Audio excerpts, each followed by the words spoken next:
how I got over, how I got over. My soul looks back and wonder how I got over. Either save me or kill me.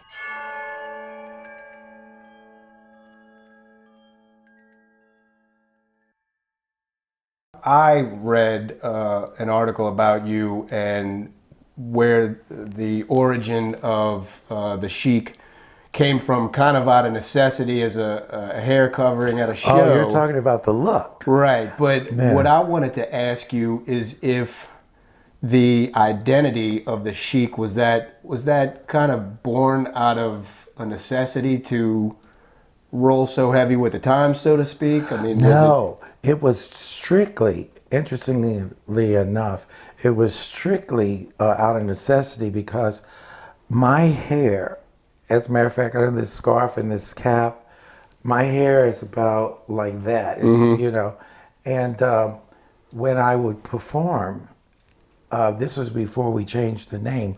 We were the Spoon River Band. Spoon River Band. Spoon River Band. And so I would perform and I would go on stage, you know, with this globe and I thought I looked hot, whatever. And I would start, you know, performing and perspiring. And then all of a sudden it would start dropping and just dripping in my face, you know. And so I'm singing, you know, and I look like, you know, I look like a baboon. I hated it, you know. So I was complaining, and we were just at the point. Excuse me. That you might find this interesting. The Sheiks was born out of about, I would say, at least 10 different configurations in like a 15, 16-year period back then. Different musicians would come in, and people would quit. Blah blah blah. Okay. And so. We were the Spoon River Band, and that name kind of stuck because that was the first name. But we tried different configurations. But then we knew we needed a new name because we finally got down to the core of the four of us, and so I was complaining about my hair. At the same time, we were trying to think of new names, you know. And we were in a meeting, and so everybody was kicking out names, including myself. But I was like, I can't keep performing like this because I can't see. It's horrible.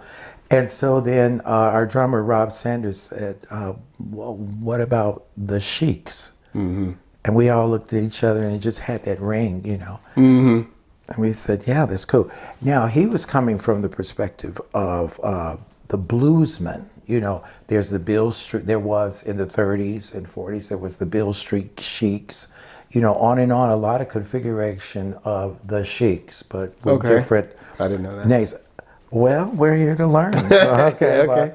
So then we all decided, yes, let's go with the Sheiks. And then Rob said, and why don't you, you know, kind of adapt in a rock and roll way the identity of Rudolph Valentino, the Sheik, you know, back in the 20s and everything like that. And that clicked and resonated in my spirit.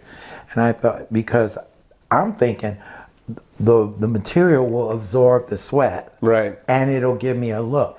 But I give him all credit and honor for you know, suggesting that to me. And then with my sensibilities of style, but he said, you know, take that image and make it rock and roll. And so that I just started, you know, in front of the mirror, I started trying different things.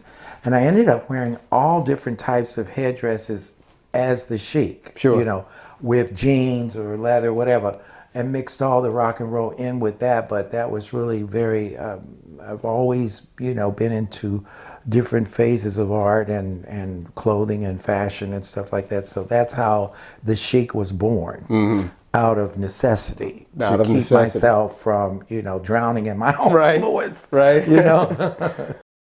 I'm gonna love you like nobody's loved you. Come around.